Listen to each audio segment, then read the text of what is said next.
Takes more than guts to be a gangster. It takes good ideas, and I hope these ideas help you. Hey, what's up, guys? This is your mob boss, GangsterKT, and had a video today I think is pretty important and wanted to get it out as soon as I could.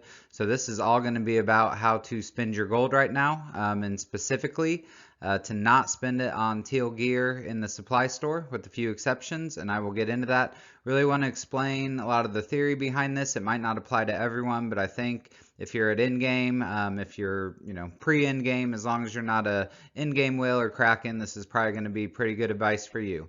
So let's get into it. A few changes. I did get a new hat. Hope everyone likes that. Also finally got my new microphone, so hopefully the sound's a little better on this one, and open to any comments.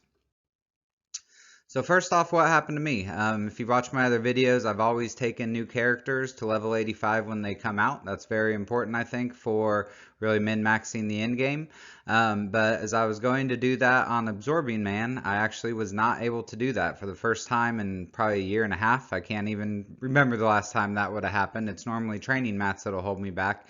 And with the level cap increase and knowing I'm going to need a lot of gold for that, it made me nervous. I was like, holy cow, something's not working. I need to change up my approach. So what has changed? I think first off, I am not doing the 50 core campaign refreshes every day for 200 cores. Over a week, that's 1,400 cores, and I think with the power cores being used for events now, it's actually more important to use them during those times. I will do those refreshes when the power cores have that double dip value. So that's caused me to have a little less gold. Additionally, Scopely has sneakily reduced the gold income, and I will say that is not gangster. So, some of the calendars, some of the events that we have, there's just a little less gold available. I hope that'll change soon, but I can tell I'm feeling that. And then everyone knows about the gold spending event, especially on Rebirth, I think for Carter there. That took a lot of gold, so that's definitely part of this, but I actually don't think that's the main problem, and not what I'm attributing it to. So the main change for me, about a month and a half ago, 2 months, somewhere in there, they added a second line of Teal gear on the supply store, as you can see in this picture. And so the one I have circled there, the T17 uniques, are 150,000 gold per piece. So I think we're all driving to try and get Apocalypse, and the best gauge we have for that is what we used to do for Dark Dimensions. And so as you guys know, those were all based on just the gear level itself. And so I think we're trained to try and get our guys to the highest gear level, which for the big boy Apocalypse is T17. But as you probably know, that's not the case. It's actually going to be the Blue ISO 5 that's going to be the biggest bottleneck for the big boy Apocalypse. And so while the T17 upgrade is really valuable, and you definitely want to get it as much as you can, I have no hurry for it. I'm going to be completely bottlenecked by Blue ISO 5 and just going to start trying to take my time a little more on getting the T17 gear. So let's look at the details here a little more. So again, an immediate adjustment that I'm making, I am not buying Teal gear with gold. And I'm going to start focusing all my gold on leveling. So really just reducing using it anywhere that I can. So I want to go through a little of the math here and reasons why I think that's the right thing to do. One, the T16 mini uniques will be farmable soon with those new hard campaign modes that are coming out, I think February 7th.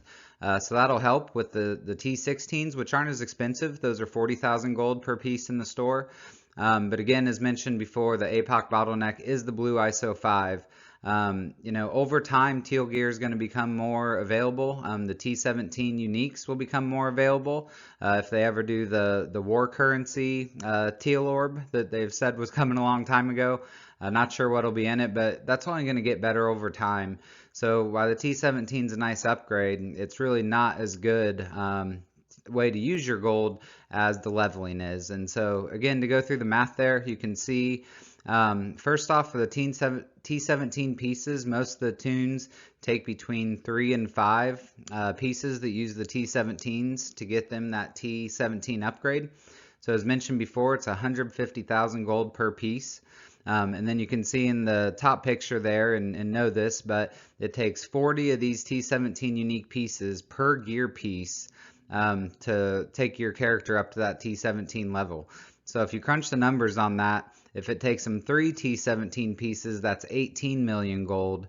If it takes them 4, that's 24 million gold. Or if it's someone like She-Hulk or Ultron and it takes them 5, that's actually 30 million gold just to get that T17 upgrade, if you're buying those from the supply store, right? You do get them from other places, but that's the main place I've actually been getting mine recently, and have been buying them as fast as I can, and it's taken away all my gold. So looking now at the level 95 increase, I don't know exactly what stat increases that is yet, but going from 90 to 95 should definitely be pretty significant stat increases. And definitely I would assume more than what taking a character to T17 does. And if you can see this picture here, doing that level 90 to 95 increase is 4.12 million gold to do that. So compared to 18 million, 24 million, 30 million, depending on how many that takes, going from level 90 to 95 is such a better use of that gold. It's not even close. You are getting so much more bang for your buck. So when that level cap increase wasn't an option, I think getting these T17 pieces was a good use of gold, although I'd wish I'd done it a lot less and had a lot more gold saved right now. But definitely going forward, I'm immediately adjusting our mob tactics. We will not be spending gold on the teal gear in the supply store, knowing that it's overpriced right now. It will come down over time, and that's not something I need to rush to do for Apocalypse, even though those upgrades are valuable. So I hope this advice helped you. Just wanted to get this out there again. It's something I implemented immediately and really do feel is important. You have my word that this is the best advice that I have. All I have in this world are my balls and my word, and I don't break them for no one. Peace.